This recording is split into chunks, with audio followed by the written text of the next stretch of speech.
Everybody's supposed to put himself into position as if he himself left Mitzrayim. Well, they're sitting by the table and you have all the golden kalim and the silver kalim and the beautiful everything. A little difficult to imagine that you went out of Mitzrayim. So how does this work exactly?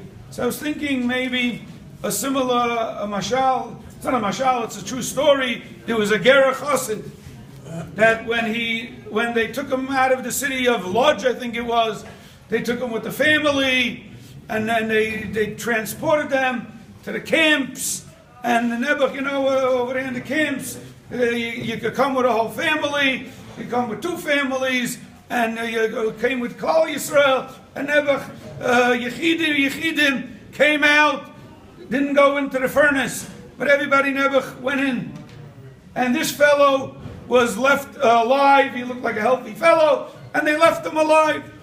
But before they put him, dress him in the clothing that you have to wear for work over there, so they shave off all the hair and this, and then they tell them to jump into a pit. There's a pit over there with something like a burning acid that cleans. They want to clean people.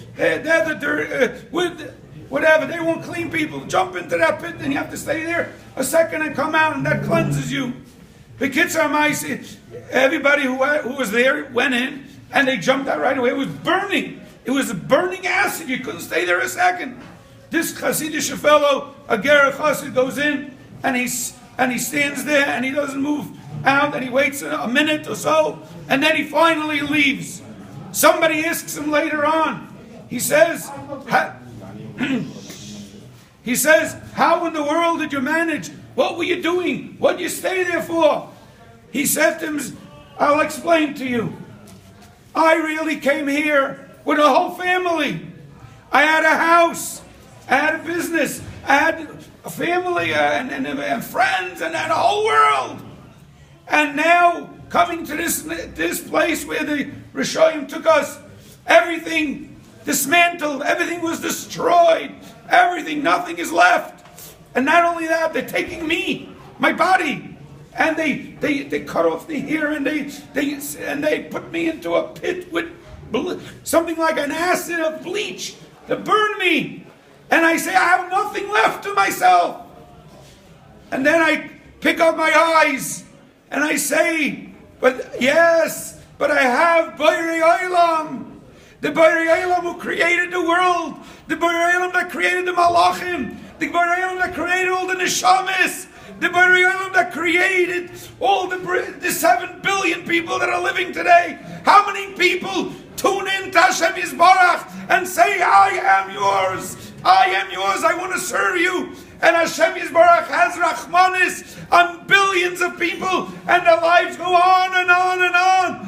He said, I have Hashem Yisbarach with me, and if I have Him with me, He'll take me where I have to go. That is how you have to feel by Yetzias Mitzrayim.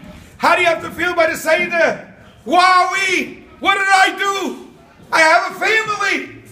Do I deserve it? How many times do I walk in the street? I'm not Nizar and Shmir Sinayim. How many times do I listen to Lashon Hara? How many times do I miss a mincha? I don't have kavanah. I don't do this, I don't do that. What do we do? And Hashem Yisbarach is a family, children, parnasa, a little gashmias, a little more gashmias.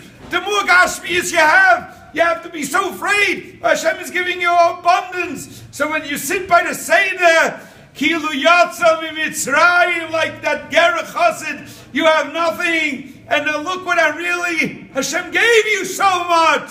So what do you say after that? You say a true Hallel v'Haidah. And we should all be Zeicher. We should never hear anything bad anymore. And Hashem should always show us Nisim and Iflois. And it should be a kapara. Because this obviously was a kapara for millions of people. Who knows what happened this week? Maybe, who knows if ISIS would have been here. Maybe this was a carbon oil of the Who knows? We should be Zeicher to Kol Tov.